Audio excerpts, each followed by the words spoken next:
देखिए, व्यवस्था का प्रथम जो दायित्व होता है वो सदैव सरकार पर होता है निश्चित तौर पर, लेकिन उस व्यवस्थाओं का क्रियान्वयन आने वाले श्रद्धालुओं पर होता है। सरकारों ने शौचालय बनाए हैं, सरकारों ने चेंजिंग रूम बनाए हैं, सरकारों ने शिविर बना के दिए हैं, उन्हें हम कैसे रखेंगे, घर की तरह रखेंगे नहीं रखेंगे, इस पर बहुत कुछ व्यवस्था कैसी चल रही है ये निर्भर। हाँ, अवश्य मुझे ऐसा लगता है, क्योंकि उमड़ती हुई भीड़ जो आ रही है, मैं ये नहीं कहूंगी बसंत पंचमी के पहले, लेकिन बसंत पंचमी तक इतनी भीड़ थी, शायद सफाई कर्मचारी, व्यवस्थापक, शासन, प्रशासन सबके नियंत्रण में चीजें थी, बार बार झाड़ू लग रही थी, कचरा एकत्रित हो रहा था, लेकिन उसके बाद जो जनसैलाब उतरा है उसमें 3 भाग में भीड़ जनसैलाब श्रद्धालु भक्त हैं और 1 भाग में व्यवस्था को चलाने वाले हैं। 1 भाग के लोग 3 भाग की व्यवस्था को कैसे देख सकते हैं? लगातार जगह जगह कचरे के डब्बे हैं, उसके बाद भी ठीक कचरे के डब्बे के पास में ही प्लास्टिक पन्नी पड़ी हुई है। नदी के तट वापस से प्लास्टिक के दोनों से आरती करते हुए, अगरबत्तियों से और प्लास्टिक के फूल पत्ती उसमें डालकर तैर रहे हैं, जबकि लगातार मशीनें सरकार चला रही है उनको साफ करने के लिए।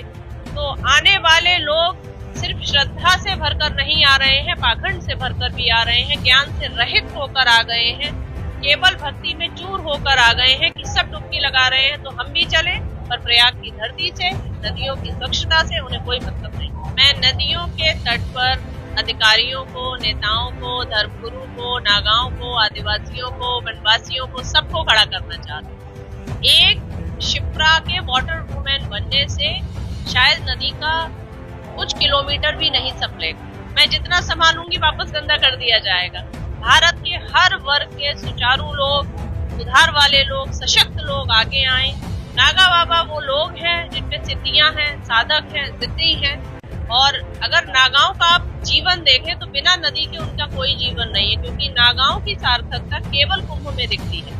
बाकी वो साल भर, 6 साल, 3 साल कहाँ रहते हैं, लोगों में रुचि भी नहीं रहती और लोगों के ज्ञान का विषय भी नहीं रहता, लेकिन कुंभ आते ही हम कहते हैं नागा बाबा कहाँ है। तो उनको सबसे पहले ये दायित्व लेना चाहिए कि नदी बचे, ताकि उनके होने की सार्थकता रहे, उनका और समाज के बीच का ब्रिज केवल नदी। जैसा कि नाम में ही कहा जा रहा है कि 5 तत्व, पृथ्वी है, आकाश है, वायु है, जल है, अग्नि है, इन तत्वों की रक्षा करने के लिए, प्रकृति की सेवा करने के लिए मैंने इस संस्था का निर्माण किया है।